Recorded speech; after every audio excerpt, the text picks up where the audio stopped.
Al Prophet coming to you live in my replica Gucci hat, but more to the point, Lil Durk, Lil Durk, I'm sure is a major priority for the federal government, and some new documents have come out in his case. Durk, they seem like they think has been directing traffic, maybe from his federal prison cell there in downtown Los Angeles. And while the federal government will pick you up and charge you with crimes, and, that's just part of society, there's going to be crime and they're going to catch some and not catch some. When you suborn justice, perjury, witness intimidation, killing witnesses, sending out messages from incarceration, that's how you end up on a no human contact. Just ask Pistol Pete of Sex Money Murder fame.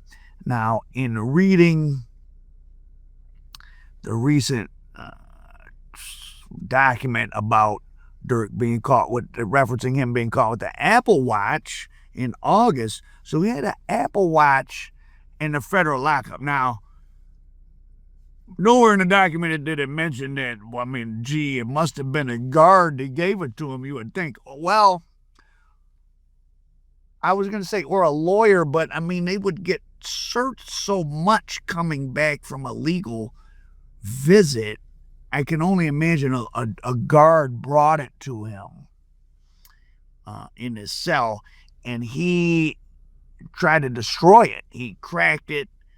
I think they're trying to extract messages from it. I don't know if they've been able to do so. It was a newly purchased Apple Watch, and it was bought maybe just a few months ago, turned on Verizon.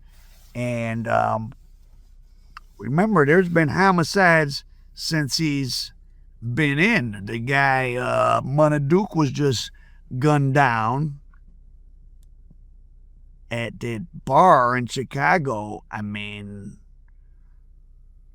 there was evidence in some of these newly released, they got all these text messages. Durk would rap about don't use the phone, but there's all these text strings, and a lot of this came out in OTF Didi's attempt to get his case somewhat severed, because his lawyer is saying, hey, my client was just being included in texts that he didn't respond. That doesn't make him part of a conspiracy. Like, if someone includes Al Prophet in a text string talking about buying drugs or shooting somebody, I didn't ask to be in a text string.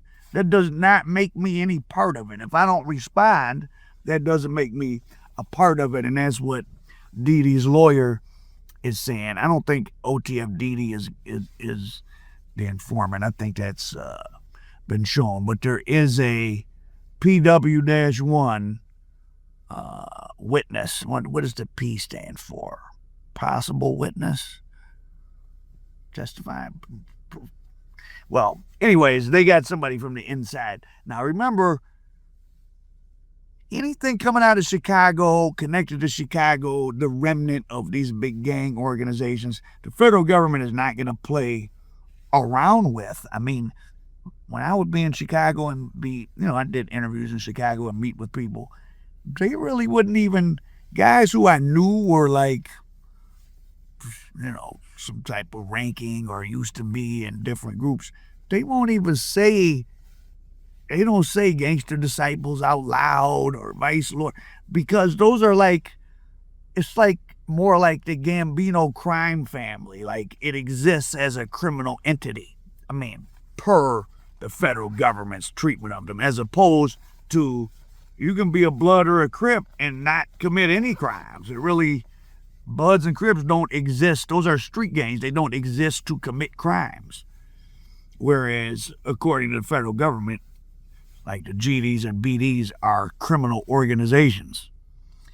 And they gave Jeff Fort, been in prison since the mid-'80s for probably he was going to finesse those Libyans out of some money, but they said it was to buy a rocket launcher. Trump had to pardon Hoover, and Hoover's still in Illinois State Prison. They're not letting him out. The gangs of Chicago really got so powerful and organized that they were felt to be a threat to the political structure. So to have Durk, and if you didn't know how big of an artist, Durk has like 23 songs that hit the top 100. Lil Durk is a pretty big deal. Per one of the released text messages, when people would call and ask him for money for the streets, he would kick out money, $500,000, $600,000 at a time. And Duke killed at that restaurant earlier this year.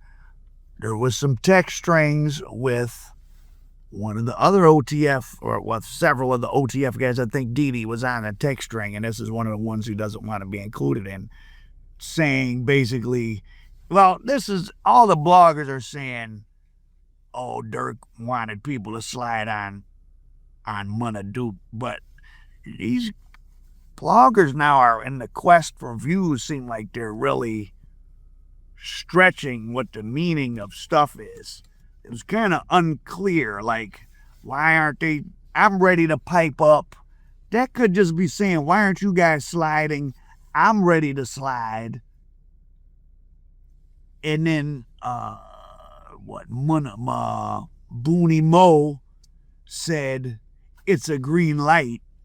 That doesn't mean it's a green light on Munna. It just means it's a green light to do whatever they were doing. These bloggers now are really pushing the limits of like what is said in there. Well, that's why you shouldn't listen to people that aren't lawyers try to tell you what someone else's legal document from a case means.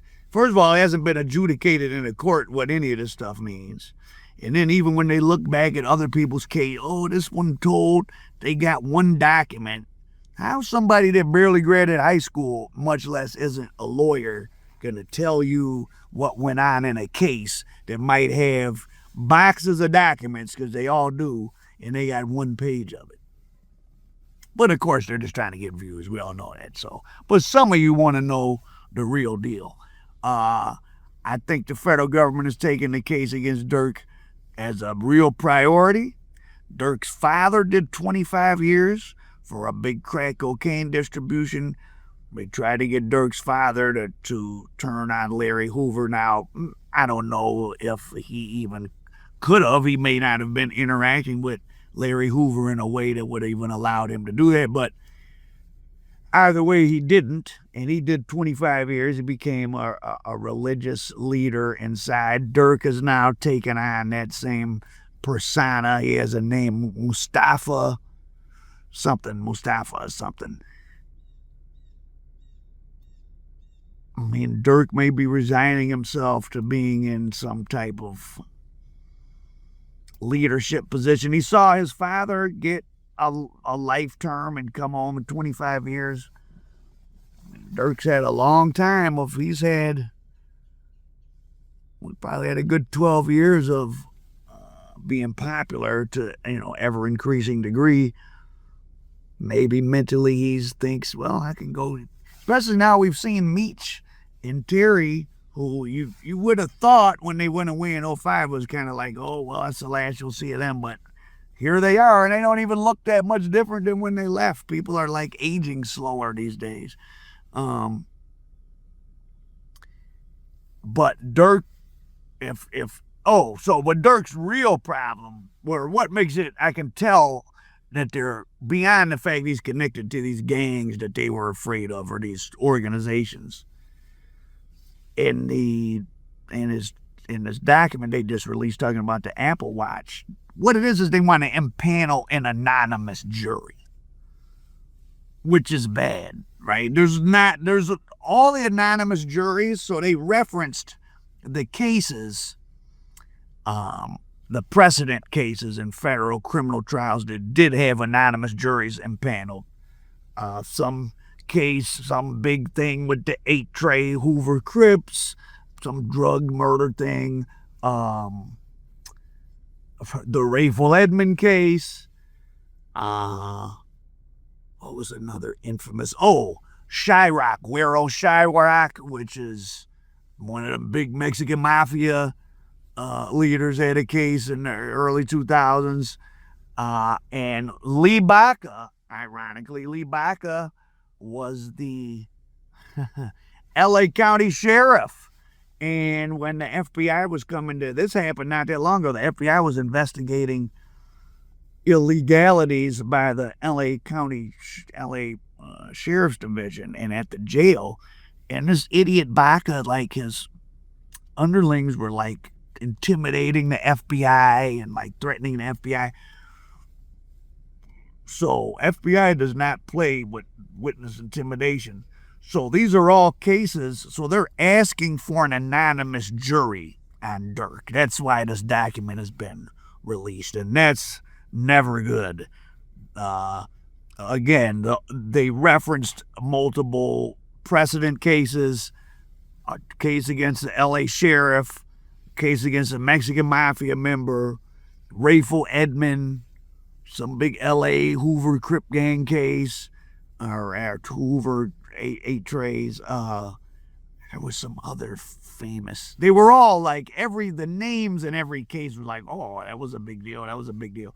All of the impaneled anonymous jury cases, you get an anonymous jury, you're going bye-bye. I mean, sorry. And there's multiple recordings. So during the time Drake, I was about to call him Durk, had the Apple Watch, well, before it and during it, there were calls made to both FBI investigators and a federal judge, the magistrate, I think, threatening them, saying, Durk, if you put Durk away, we're going to blow this bitch up, we're going to shoot you up. That's another surefire way to, they say, they're going to put him under the jail. They're going to build a new jail to put him under. So now, Durk is not necessarily telling people to do this. In fact, he's probably not. In fact, I had the experience a long time ago. I was still in the precinct. I hadn't had any visitors, no phone calls. That saved me. Police come. I thought they was going to beat me up. Because somebody that I knew, I found out when I got out, but I didn't tell them to do it. I didn't know to do it. They came out in the area and were like jumping out, threatening people about coming to court about me. I didn't know they were going to do it. That may be the same thing with Durk. Because you're going to intimidate a federal judge into what? Into, let's let Durk go. So, but, when you're dealing with like real turned up people, that's their energy. They don't care. They're going to threaten everybody, and they mean it. They mean it. So Durk's not, you're threatening not, there's been multiple allegations of witness intimidation. Durk, well documented, of saying how much he hates rats, informants that took his father away from him. Let me look into the camera and say this, I hate rats. Not a recipe for getting any kind of bond. Had a communication device in there, so now they're going to impanel an anonymous jury, and the precedent cases for that are all Guero Chirac from the Mexican Mafia, Rayful Edmond, Sheriff Lee Baca. It's not, and some other big cases. It's not going to be good. I think they did that in the Chambers. I think they did that to the Chambers brothers in Detroit too, where they make it seem like, these guys are just have so much power and they're so dangerous. But in the case of Durk, now mind you, the interlocking convictions of the old Block 6 for the hit on Duck, if his brother, D-Thing, had not been unalived outside of the Harvey, Illinois strip club. Harvey is a It ain't no suburb. It's a raggedy small city outside of Chicago. It ain't a suburb. If he hadn't have been gunned down there, he'd have been indicted in that. Durk's own brother for getting Duck. Remember, Vine paid the tab, and then Vine got killed, and they carried it out anyways. I will say one thing for all of them. I say it like it's good, but they really all followed through on that, on the gangster stuff, on the gang time, like those old black OTF BDs. But you see where it gets you. So if you think it's glamorous, Durk's brother's dead. His one set of friends are getting, I'm going to get life for the FBG Duck hit, and these other, it doesn't look good for the little Pab hit. And as other people have pointed out, another thing that'll make this a priority case, Duck was killed downtown Chicago, the Gold Coast. If you ever been to Chicago and you think Chicago's the ghetto, well, it does have some of America's worst ghettos, but Chicago also has some of the nicest urban areas in the country, and where FBG Duck was gunned down is one of them. The Gold Coast, the whole north side, downtown Chicago, it's my favorite. I like it better than Manhattan. It's great. It's really nice. So you kill one guy there, and then you kill another guy in Beverly Hills. These are the people you make a priority if you're the federal government. You're killing people in America's most upscale shopping districts. You're threatening the judge. They may add some superseding charges. Remember that guy, the GD, that was supposedly had something to do with D-Thing getting killed. He was killed. He had become a community, like an activist, which, you know how that goes. That half the time the activist, that just means you're the guy in charge of all the bad stuff that's going on. But not always, so I don't want to say that. Many of them are legitimate, but some are not. But the guy, who was they? What's it called? Dump Block Smashville GDs.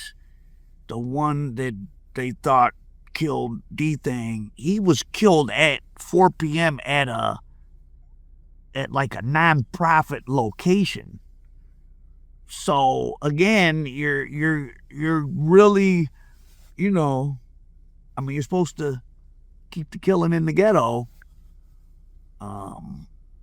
So they don't care as much, but as it spills out, that's how the whole, if you don't know why Bloods and Crips even got on the national radar, why anyone in LA even cared, there was several high profile things that happened, but one of them was there was a Japanese female student, like a 21-year-old UCLA student, that was shot in the head in Westwood, which is the neighborhood where UCLA is, back in like 85 or 86, 84. And that is what brought the Bloods and Crips to the attention of really like the whole city of LA saying, oh, the Bloods and Crips are a problem. As long as they had kept it in Black South Central, it wasn't really making the news. But there were 3 high-profile crimes from rolling 60s. There was the Little Fee incident. There was the Mumpy, the Joker, getting his family killed by the rolling 60s, the 8-tray. And then there was the rolling 60s shooting at somebody and killed Karen Tashima, maybe her name was. So you start spilling the violence out of the communities where they don't, where they don't care as much, right? Keep it in the ghetto. But Durk, and I know, I'm not saying Durk has something to do with the FBG Duck. He's not convicted, but there's multiple OTF members in that conviction. It's an interlocking kind of thing. accused of ordering and orchestrating a murder in Beverly Hills. They always said that they would never give, back in the day when the gangs were more organized and strong in Chicago, that they wouldn't give anyone or any of the rappers from Chicago a real record deal because they didn't want the gangs to get a foothold in the corporate. If you had a Chicago gang that was in a position that Suge Knight and Death Row was, as opposed to a Los Angeles street gang back in the early, in whatever it was, 93, 94, might have been a different, they probably would have got a lot more entrenched into the music industry and might have been able, just like the Italians were able to legitimize themselves so much, you might have seen more black gangsters be able to move into the mainstream, which they don't want, and to legitimize themselves. But Durk, they're going to impanel probably an anonymous jury because of getting caught with the Apple Watch and the threats against the FBI agent and the judges, which I hope he's smart enough not to have told anybody to do that and they just did it on their own. But nonetheless, it's going to hurt them if they impanel an anonymous jury. Hard to see him coming out good in that. So that's a Durk update. Al Prophet American Dope.